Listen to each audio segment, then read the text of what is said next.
How you doing?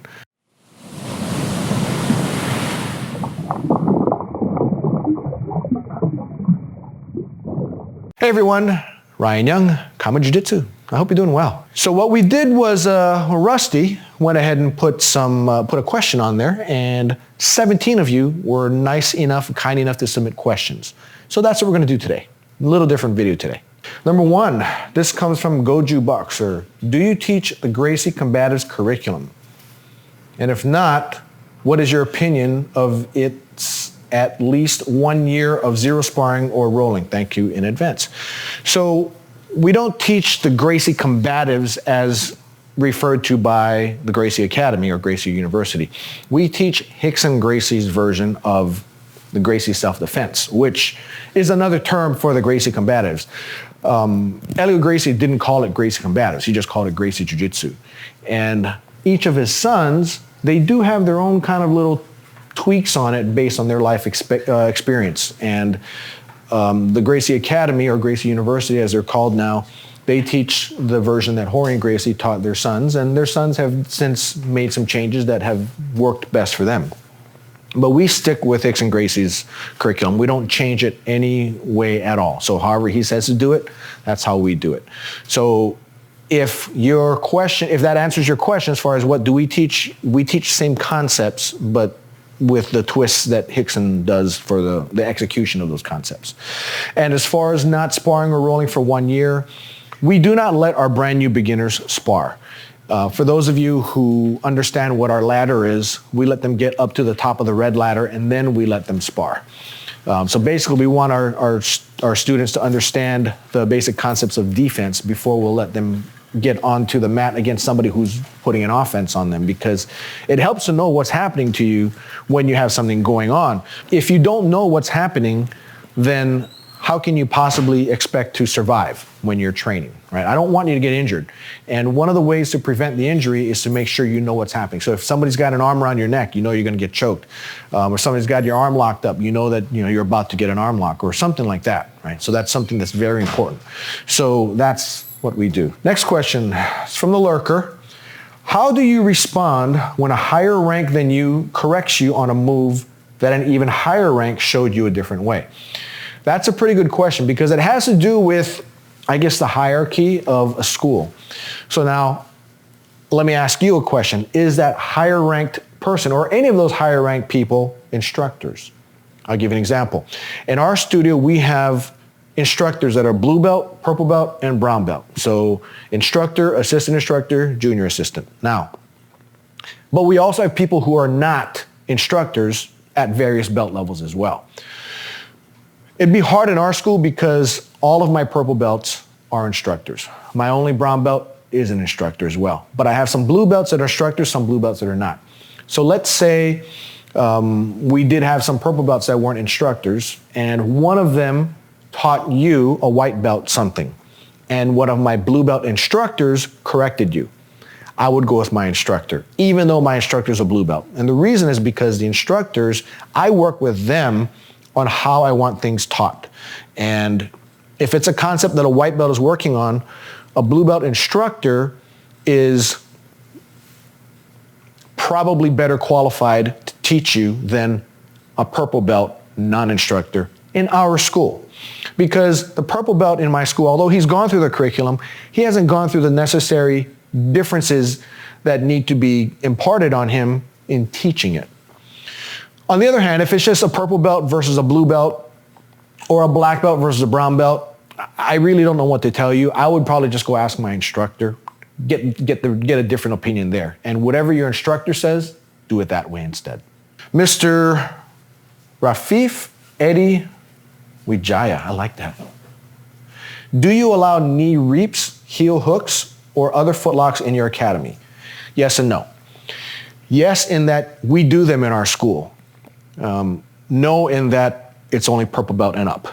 And the reason for us to do it that way is because there's so many fundamental concepts on controlling the actual body, the torso and all that, that I want everybody to learn, that for me to go and teach them footwork, it would take away from that. So it's not as if I say you can't do it. It's just anybody this rank and above they're now working on. It's now part of their curriculum, right? A curriculum, as you know by now, if you've been watching our videos, a curriculum is very important to us. And not only having a curriculum, but having a curriculum taught in a step-by-step basis is also important, right? Just because we have the curriculum, I'm not just going to throw everything at you willy-nilly. I'm going to give you the parts you need to learn first, second, third, and fourth. So straight footlocks is in our blue belt curriculum. But when we get to reaps and heel hooks and toe holds and all that, that really goes into our purple belt curriculum. So yes, we do teach them, but we don't have lower belts working on them to an extent because I need them to get a command of other things. This is Chris Jones. Best things to do at home to improve and maximize your jiu-jitsu when you're not in class. Unless you have mats at home, it would be very tough to practice jiu-jitsu when you're not in the studio. So I've always had mats at home ever since probably 1994 when I actually moved into my first house. Part of my furniture purchases was to buy 10 feet of mat. So I had the mats in and I'd have friends come over all the time. So when I was not in the studio, I could always place a phone call because people always want to train on off days. So I had no problem getting people to come over. I guess you could use a training dummy, but a training dummy is not dynamic. It doesn't move, it doesn't pressure. So for me, I wouldn't use one. But does that mean that you should not? It really is up to you. Like I said, I've always had the ability to get somebody to train with. So it's never been an issue for me. So as far as home, if you want to do something at home, so let's say you can only train 1 day a week. What should you do the remaining 6 days a week at home? Well, do your exercises. Do your forward roll, do your backward roll, do your shrimps. Make sure you maintain your flexibility with regard to your neck and your lower back, and make sure you do your core exercise. Do a lot of push-ups, a lot of jumps, and time those exercises. Do them in bursts. Don't do them really slowly. Slowly as in so you don't get injured, but don't do them, don't take your time and space them out throughout the day. Set some time aside, 5 minutes, 15 minutes, whatever you want, and just bang those exercises out. But make sure those exercises are exercises that are conducive to making your jiu-jitsu better. Don't forget the visualization part too. You really kind of have to think things through and visualize your jiu-jitsu, and that will help you when you get onto the mat, if it's only 1 day a week. Mr. Kahuna Dog. Working Valley Tudo Guard. Working the Valley Tudo Guard in regular class with pads. The differences in Helson's versus Hickson's Valley Tudo Guard. Okay, so I'm one of those people who did train with both. However, I trained with Helson 30 years ago. 30 years ago to 27 years ago is when I was there with him. I was with Hickson, before and after that, when I moved out of Hawaii to California. But the game that we do now is Hickson's game. So the differences are, there are differences. Now, it's really hard to explain the differences. A lot of it has to do with where the weight goes and where your base is. The best one to explain that would be Hickson himself, because he knows his brother's game. I'm not sure Helson would be able to articulate what Hickson does, but I'm sure Hickson could articulate what Helson does. So I wish I could help you more there, but. Now, Keith Runyon, do you have any stories of when you used jiu-jitsu in a street fight or self-defense situation? Or do any of your students that you know of? So I did a video a while back on Rusty, who was a 10th grader over at a high school local to here who got into a couple of fights, actually. One in the summer prior to that, that was a street fight, and the other one was actually in the school bathroom. And that one is on video, and we had a portion of it on our video. But as far as street fights, when I left Hawaii, a lot of my friends there, back then in the 90s, there was a big thing about doing jiu-jitsu to fight and setting up situations to where you could get into a fight with somebody, maybe go to a club, look at somebody the wrong way, make them kind of pissed off at you, and then you kind of not walk away from a fight. When I left Hawaii, my friends that were still there, they started to do that. There was a group of them over at Hickson School that would do that. And that's something I never got involved in. But that's not to say that I didn't have moments where my judgment probably wasn't the best. And there were actually several occasions where I was probably in my late 20s, maybe early 30s, and I'd actually try to provoke people, which is actually pretty dumb in retrospect. And it could have been, I think a couple of them were situations where, car related, right? People get really brave, and on the other hand, they get really offended when you're driving a car. Somebody cuts you off or something, and you all of a sudden think that it's a personal thing, right? So that's when you start honking and yelling and flipping the bird and telling them to pull over and all that kind of stuff. And, we did have a situation where we did pull over, and luckily the guy decided to think better of it, whereas I had, thrown everything on my hood, and I said, come on, let's go. And I talked to him later on. We eventually became friends, believe it or not, because it turns out he worked, he banked at the bank that I worked at the time. Got to talking later on, and he just thought I was a little nuts, a little Asian guy, and here's a black dude, and here I am challenging him. Smart or dumb, I don't know. In retrospect, I say don't do that kind of stuff. You don't want to do that. But, so yeah, I mean, there was a situation that, other than that, kind of messing around with friends, once I was drunk over at Howson's house, and two buddies of mine that I work with said, I don't believe this jiu-jitsu stuff that you do. And we ended up going down to Howson's garage, we went 2-on-1, and they could do anything they wanted to, but, I ended up submitting them both. That was fun, but I wouldn't really call that as realistic. Shane Heather, I'm curious about your thoughts on SBG and Matt Thornton. Don't have any thoughts on them. Don't know who that is. They seem to be saying essentially the same thing as you guys, but with more focus on Rickson's connection principles. Huh, well, good. Well, we teach that too. Let's see, CMD, next question. I'm a white belt at my academy and have never been tapped by a higher belt. I've tapped most white belts and a few blue belts, although I have tapped to higher belts from different schools during open mat. Should I be concerned about the quality of my academy curriculum, or is this normal? I thought I'd get crushed by higher belts at my school, and it hasn't happened. This just made me question the legitimacy of my academy, especially since it's one of the more well-known sport BJJ schools. That's a good one. I guess the question I would ask is, how do you know they weren't messing with you? I don't know, that's really tough. Now, does that mean that your school would be not legitimate? Well, let me ask you this. Who'd you learn what you're doing from, right? Was the instructor teaching it to you and you're doing well? How's your physicality versus the others?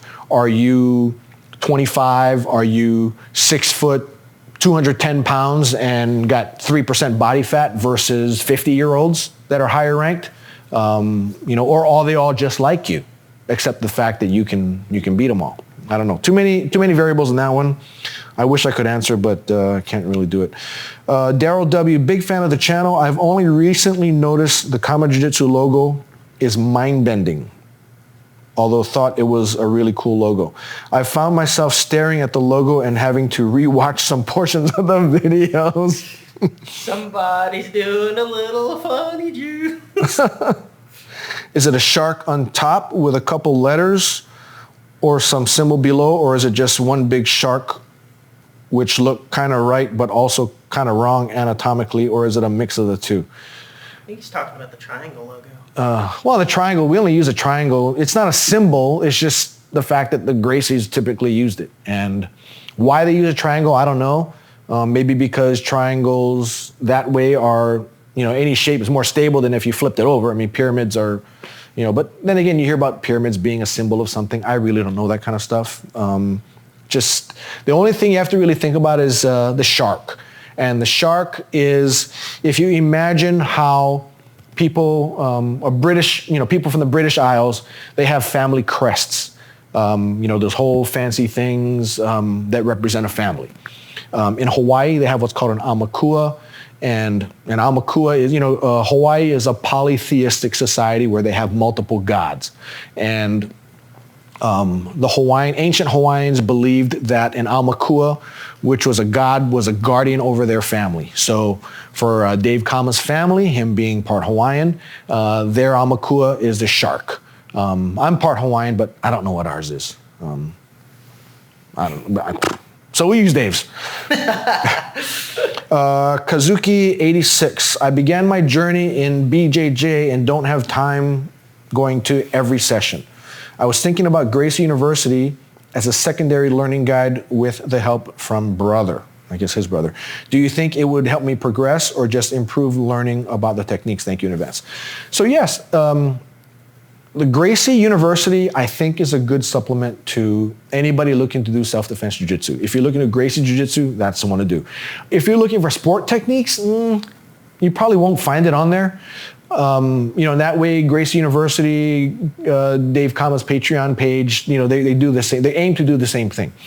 Try to show you the concepts that we're working on, that they're working on, and help you add it to what you're doing. Or if you have a situation where you maybe like to pass guard one way, but realize that you're not quite as successful as you want to be, then see if there's a version that we do that is very close to what you do, and you'll find that there's some details on there that may answer some questions or fill some holes that you may have. Or you may realize it's better just to do one of these other passes instead. Or it could be also that the theory of the guard pass and the way we explain it might help you figure out what you're doing wrong with your guard pass and help you fix it. Now, it doesn't have to be guard pass. It can be anything, right? But yes, using some supplemental videos like that can help. Now, it's good in that you get it from a source like Kama Jiu-Jitsu, or you get it from SDU, excuse me. Somebody had mentioned something about SBG, now this is in my head. Hickson's Self-Defense Unit, or from Gracie University. If you want to learn that type of jiu-jitsu, might as well go to the source, right? On the other hand, you can go to YouTube, but you never really know what you're getting because everybody just likes to put YouTube videos up. Subtle stab at ourselves? Yeah. I don't care. Biggie B, I remember you. Thanks for the question. Have you ever worked with the Valenti brothers? No. Do I like their system? Their system is, from what I understand, is Elio Gracie's system. They were one of the last people to be awarded black belts directly by Elio Gracie. So they're as legit as you can possibly get. But I've never met them. Tried dropping by their studio one time when I was in Miami, but it was Sunday and they were closed, so didn't get to. Would like to have though. Thomas Landrum. I often like to drill techniques, but rarely am able to find someone to strictly drill with me. Usually they only want to roll.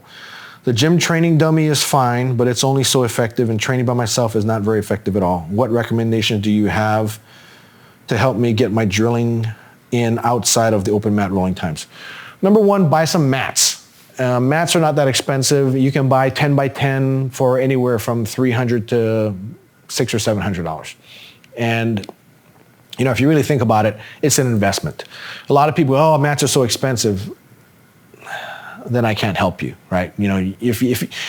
How many gis would you buy for $600 or $700, I know people that have 40 gis, which is crazy, right? But that's what they enjoy. And, if you wanted to pair off some of those purchases and buy yourself mats, then you would be able to have mats at your house, and you can call somebody, hey, any of you guys want to come over and drill, say on a Saturday or something, because I really want to drill. I like rolling stuff, but I really need to drill these certain things that he went over in class. Anybody interested? And you're always going to get people wanting to come over. So easiest way to get it done, get some mats. Alexander Copeland. As a white belt, should I focus mostly on guard passes and sweeps? No, you shouldn't focus on anything. You should be doing all of the movements. So guard passes and sweeps it's just a small portion of the entire game. No, don't focus on anything. Work on passing guard one day. Work on playing guard another day. Work on mounting, work on cross-side, work on side mount, work on taking it back, work on choking, work on armbar.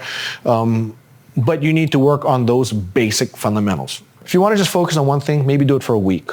And then next week, do something else, okay? But don't focus on anything as a white belt. Jonathan Jimenez, what do you do when you feel like your training is going slowly, and how do you handle it when it starts to accelerate? So you're talking about plateaus. So when you're plateauing, what you need to do is just keep doing what you're doing. As long as what you're doing is the right thing. So if you're going through the motions, you're learning how to pass guard one day. Next day, you're working on playing guard. Next day, you're working on, mounting or whatever. But you're going through the basic techniques, and you're working through. You're trying to get a command of the basics. Then keep doing what you're doing. You will get better at it. But think about it while you're doing it, and just think to yourself, don't get down when you're in a plateau, because everybody plateaus. You're always going to have a period of time when you don't progress. But as long as you go through the motions, you're going to progress. So here's one analogy I think works really well. It was one that I heard from Henry Gracie. It's actually one of the best ones I've ever heard. When he was a teenager, actually from when he was a kid to a teenager, he'd train with bigger, stronger guys all the time, and guys would just smash him, right? Smash him, smash him. But as long as he was getting smashed, he'd always think to himself, what am I learning from this? What am I learning, right? And sometimes it would just be he's doing things right, but his body's just not big and heavy enough to execute, or strong enough to execute against a grown man. So the thought that he had later on in life, he didn't know it at the time, but once he got to a point where he was 18 years old and a black belt, and he's now crushing these guys, right? Guys who used to crush him, but now he's crushing them, and here he is, 21, 22 years old, and he's starting to put black belts on these guys, right, who were beating up when he was a kid.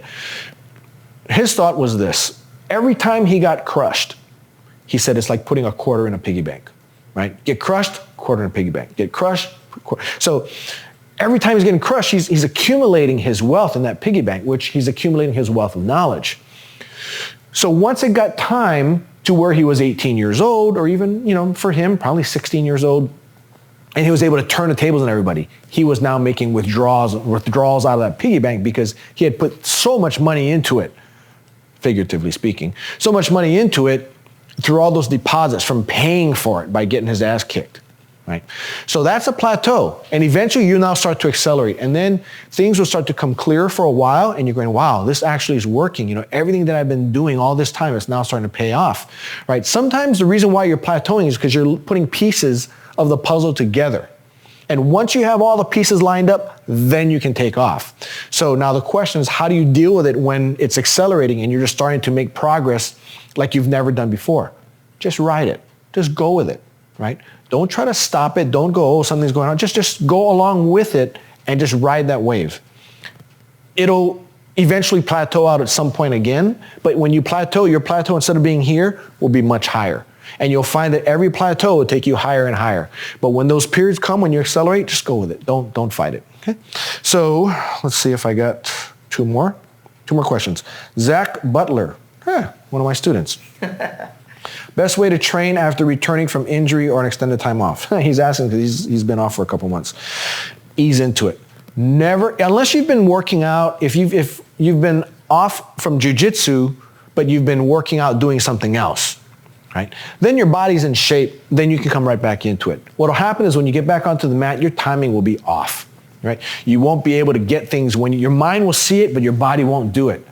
But your body it'll be like, go for the armbar. Too late, lost it. Go for the choke. Too late, lost it. But what will happen is the timing will come back. Maybe a week, maybe 2 weeks. It will come back. But if you're not in shape, if you haven't been keeping yourself in shape, you need to slow it down a little bit. Don't push really hard. Start to build that ramp up. Your techniques won't disappear. So you don't need to try to jump into it as fast as you can. Everything that you learned prior, Zach, you still know. So just worry about getting your body back into training shape. And once it is, then all your techniques will be there waiting for you. All right? Last question. John Amabiska. Hope I didn't pronounce that wrong. If I did, I'm sorry. What's the best way to train? Gi or no gi? Yes.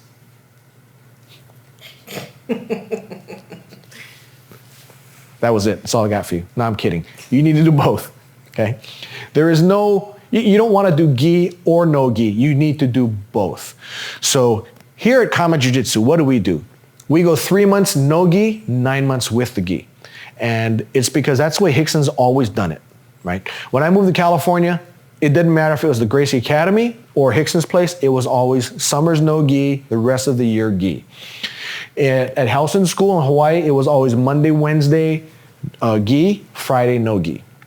So you want to do both, and the reason is because some people treat it completely different. Some people say it's a completely different game from gi and no gi, to the point where you have guys who get belts in no gi, right? If I'm not mistaken, I think Joe Rogan, right? He never trains with the gi on, and I saw the funniest thing. It was funny to me, but maybe not funny to anybody else. When he got his black belt from Eddie Bravo, Eddie just handed him a folded belt. Here you go, right? There's no ceremony, no putting a gi on, no untying the brown belt and putting the black belt on. Because when we train gi, we're not wearing belts, right? So for them, the belt is a symbol, but it's a symbol of something you never ever wear. Whereas with the gi, when we have the gi on, we're all wearing belts. So we're all uniformed up in that way. But with no gi, it really doesn't mean anything. But it's not a different art here, right? It doesn't matter for us whether we have the gi or the no gi. The difference is really how your handles are. But what we do is, the reason why we go no gi is because it's much slipperier. Is that a word? It is now, right? It's much slipperier, and it's harder to get your offense on somebody with no gi on because they can slip and slide out. So you need to really work on being tight again, because you might have gotten loose and lazy when you wear a gi. So you got to put your hip in the right spot. You got to put your weight in the right spot. You have to connect, you have to be more connected with no gi on. And that period of time when we're training no gi, it gets us back in that mode of connecting correctly. Makes it so our offense sharpens up, because we can be sloppy with our defense. Now, when we put the gis back on September 1st, we're used to having sloppy defense because we've been doing 3 months where we can just kind of slip and slide out all over the place and not worry about things. Well, the friction of the gi, the ability to grab the gi, makes it a lot harder to slip out. So now we have to tighten up on our defense. We have to cross more T's and dot more I's with defense, because our opponent has an easier time with offense. They can keep us from moving a lot easier through grips and through friction. At the same time, they have more options because they can now use the collar. They can use whatever they want to do stuff to you. So you need to do both. You cannot just do one. If you just do gi though, if you just did only gi, but you did it with a mentality of the fight, then you won't train with the gi on in a sport mindset, so you won't depend on the gi, right? You don't want to have to depend on the gi. You want to have the mindset to where the gi is there, I can use it as a tool, but I don't need the gi. So that when you take the gi off, then you can train with no problem. So I had a student a while back, and he had just gotten his blue belt and had never trained without the gi at all. A friend came in, and he had gotten his blue belt as a no-gi guy and put the gi on 6 months, for the last 6 months. So he'd been training about 2.5 years. That student of mine had been training for about a year. And they were training in a private session with me, and then I was using my student as a training dummy. And they had the gi on, and then at the end of the private, I offered that gentleman, that friend, to he can train. You want to train with my student? Feel free. They're the same size. And they were training, and my student was beating them. So this friend told me, you know what? I'm really sorry. I'm really better than this. And it's just that I haven't trained with the gi. I've been training for 2.5 years, but only 6 months I've been with the gi on. So my blue belt really was no gi. So I said, okay. So I told my student, go ahead and take the gi off. And he looked at me like, he's never taken his gi off before to train. And I said, take your gi off. So he took the gi top off, right? Just rash guard and pants. And they proceeded to train no gi. And my student still did the same thing, right? Why? Because he was taught in a way where there's connection and where the gi didn't matter, right? He didn't have to hold the gi. The gi was there and he could use it if he needed to, but it wasn't the basis for what he was trying to execute. So the result was still the same. So that's why train, if you have to choose one, choose the gi.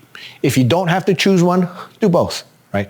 If you take your gi off and start training with a guy who's no gi and you're used to wearing a gi, there's gonna be a transition period, right? You will figure it out, and it won't take really a long time to figure out. You'll realize, oh crap, I gotta be a little tighter with my offense here. I can't be as sloppy with my offense. On the other hand, if you go no gi and put a gi on, you're like a fish out of water. You will just get destroyed by a person who knows how to use the gi as a tool versus you never ever using the gi as a tool. So that looks like all the end of the questions. I want to thank you guys for, let me check. Yeah, still 17. Let me check one more time. Yeah, that's it. I want to thank you guys for submitting your questions, and I'll ask Rusty to do another one of these again, maybe in a week or two, or maybe every week, so that we can always see what kind of questions you have. And I'm more than happy to bang out all these questions and answers all at one time, time permitting. So anyway, I want to thank you guys for participating in the channel with the questions. I want to thank you with the comments. I want to thank you by liking and sharing and subscribing to the channel if you're not already. And for those of you who want to help the channel, for hitting the links below. Thank you for your time. I really appreciate it. Happy training. Bye-bye now.